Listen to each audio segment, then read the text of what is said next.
It's a privilege that this evening we have his daughter to share some thoughts about his songs, some anecdotes, some stories, what went behind them. And we are indeed delighted to have Amlaji with us. Can we have her on stage, please? Well, I must say it's a rare privilege for everyone to listen to the stories of these great songs. Now, many of these songs were written when probably half of the people in the audience were not born also, but still they are going strong. And there are so many songs, so many songs. He's written 900 songs. I've shortlisted about 55 songs. Now, we're not going to play all the songs, but even at the end of it, I'm sure a lot of people will come, अरे टूटे हुए ख्वाबों ने का तो जिक्र ही नहीं किया और इस गाने का तो जिक्र ही नहीं हुआ और ये गाना रह गया और वो गाना रह गया. But what I can assure you is all the 55 odd songs, I'm not even sure, it's probably a little more than 55, but all those 55 odd songs are an absolute gem in their own right, and I'm sure we're going to have a wonderful evening. But first of all, we would like to formally welcome Amlaji, and I would like to request our CEO, Shri Amit Satija, to please welcome her. And let's start with the story of how he got into films in the first place. We know that he was working in railways, and then please tell us about the Raj Kapoor incident that happened first and what followed next. This is a story that everyone is familiar with, I think. Baba was reciting Jalta Hai Punjab at a labor union. He was just an apprentice in the railways, but he was fond of writing. And his poems, even today, they fascinate me no end. Raj Uncle was there in the audience listening to this poem, and he wanted it for his film Aag. He approached Baba, and Baba very politely, or I think with a hint of arrogance, turned him down and told him, my poetry is not for sale. This has been written. You must have seen the record cover, which Shekhar very generously gifted to me. The long-playing LP that was released after Baba's death. On the reverse side, on the back side of that album, there is an excerpt by Raj Kapoor, and he clearly mentions that when he approached Baba for the song, for the poem, Baba told him, my poetry is not for sale. And he turned him down. Subsequently, they were struggling. Baba and Mummy were struggling. They were very poor, and they lived in a one-room kholi in Parel. That was their residence. The kitchen, living room, bedroom, drawing room was all that one square piece of room that they had. And they were still happy. They still said, Baba came back and told Mummy about it, but they were still very happy about the way they were living. They had no doubts that what Baba had done was the right thing. Subsequently, Mummy was expecting my eldest brother, and they needed money. At that point, they needed money because although Mummy was to go back to Jhansi and have the baby there with her at her parents' home, she still needed some money to spend. And that's the time when Baba approached Raj Kapoor and said that I need 500 rupees and I will write for you.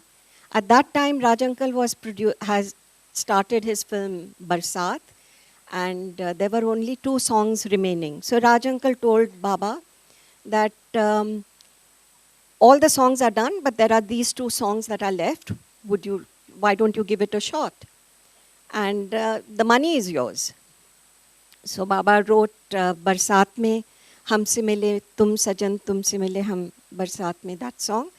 And the second one was Patli Kamar Hai, where I think he started off, though he's not considered a romantic, there itself he has thrown, nobody talks about Patli Kamar Hai, Tirchi Nazar Hai, Khile Phool Si Meri Jawani, Koi Bataye Kahan Kasar Hai. Nobody talks of that song, but I think it's a brilliant one and really true to the poet with love in his heart. So that's the start of it. And then, of course, once Barsat songs came out, were released, there was no looking back for the team that the A team that Rajankal had put together, Shankar Jaikishan, Shailendra Hasrat, they were on the roll. And that's how the story started. So Barsat Mein was the first film, and that Yes. which was of course the title song, and that's when also the bond of friendship started between the trio of Shankar Jaikishan, Raj Kapoor, and your father. Absolutely. It was a unique kind of friendship. I have never seen that kind of um, friendship, if I can't get a better word, between the team. They hung out together. They went for long drives. They worked together. Their sittings were like, fun evenings together.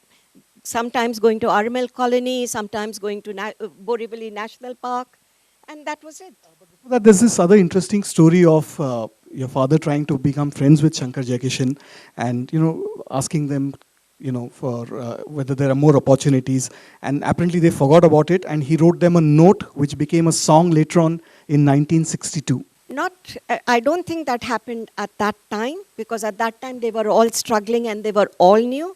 But subsequently, Shankar Jaikishan got some more films, and I'm not sure if Baba approached them for work. I don't think he would have done that. But there was something that happened, and there was a fallout between Shankar Jaikishan. I think it was more Shankarji and Baba. And so he wrote the lines, छोटी सी ये दुनिया पहचाने रास्ते हैं, कभी तो मिलोगे तो पूछेंगे हाल. And he wrote those lines and left it with him. And subsequently that became another famous song that we all know about. That came in Rangoli. That was in 1949, Barsat. Then we'll watch some songs now. We move to the big thing that happened in 1951 with Awara. I think I find it very fascinating, and I think Baba has started a trend in this where he uses a switch between words. Dam bhar jo idhar muh phere and dam bhar jo udhar muh phere. The girl doesn't want to be seen, the boy wants to see her better. And he subsequently used this kind of thought in other songs as well. And as we go along, I'll highlight those.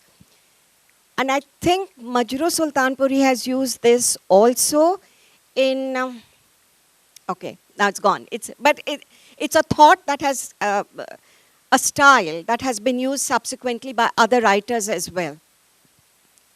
But coming back to Awara, we haven't mentioned Awara Hoon here, and that was a deliberate attempt by us to keep the most popular numbers out. But incidentally, that was the song that put him in the global,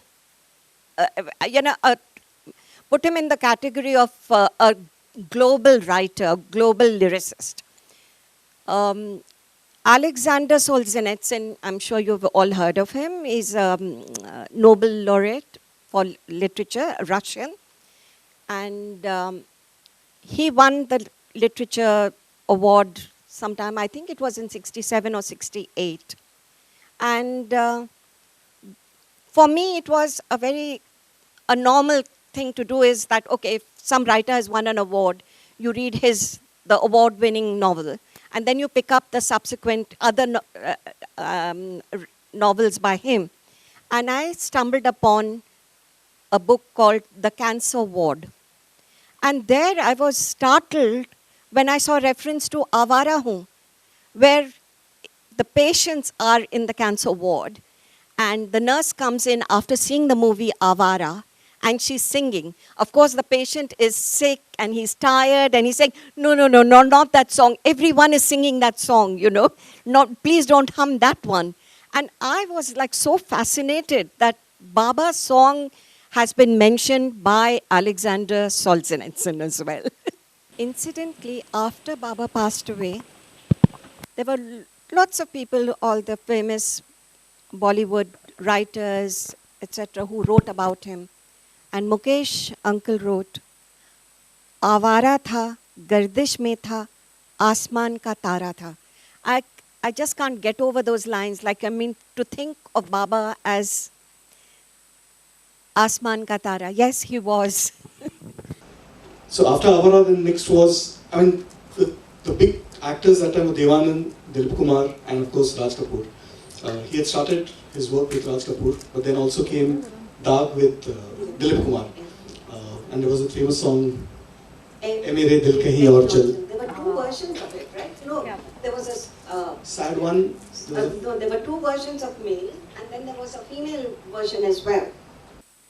On 14th December 66, that's what my elder brother talks about this song, and it was always a very, it is a sad song, but for us it was doubly sad that Baba was no more, and it reminded us so much about Baba. But what happened on 14th December when my brother Shaili Bhaiya, whom we called Bantu Bhaiya was in the hearse with Baba and coming back home from the hospital. And he said on the radio, this song was being played. And it just blew us, like, how on earth did this happen, that this particular song just happened to be played at the time when Bantu Bhaiya was with Baba. जिसमें दिल की कली जल गई, जख्म फिर से हरा हो गया, like where there is death and there is the birth of the wounds. That's what happened to us. There is another song where I see this contradiction, and I don't think it's there in our list. It is ये कैसा न्याय तेरा, दीपक तले अंधेरा, किसी को राह दी निगाह छीन ली, किसी को दी निगाह राह छीन ली, किसी को राह दी that contradiction कि दीपक तले अंधेरा, ये कैसा न्याय तेरा. I mean, there was always a complaint with up there for him. And more than often it happened. I mean, there were quite a few Several songs where there were times, reference to that. But this was also the time when he started getting very, very prolific, 50s, early 50s onwards. From there, we moved to another. You can't say that he moved into that style later, because if you see in his first song itself, or the second song, Patli Kamar Hai, मैं चंचल मधुमस्त पवन हूँ, खेल किनारों से बढ़ जाऊँ, कोई बंद ना पाऊँ, कोई बताए कहाँ कसर है. That itself, like, मैं चंचल मधुमस्त पवन हूँ. Can you just imagine that? कि खेल किनारों से बढ़ जाऊँ, बंद ना पाऊँ. That's the kind of poetry that evolved even then. Right. Then there came Do Bigha Zameen, which was another big film, and association with Bimal Roy in many ways, which continued for a long time. And there was, of course, Dharti Kahe Pukar Ke. So tell us a little bit about that song. No, I think it's a wonderful song, and it is true poetry of life. धरती कहे पुकार के, बीज बिछाले प्यार के, कौन कहे इस ओर तू फिर आए ना आए, मौसम बीता जाए. That is a philosophy of life that we all are very, very much aware of. But he puts it across so simply. He puts it across so casually that, you wonder what happened here. How did he depict this depth in such ordinary words? And he was what, 32 that time? 31, 32, around about? Must be. I don't know exactly. What year was this? He was born in 1923, so this was 52.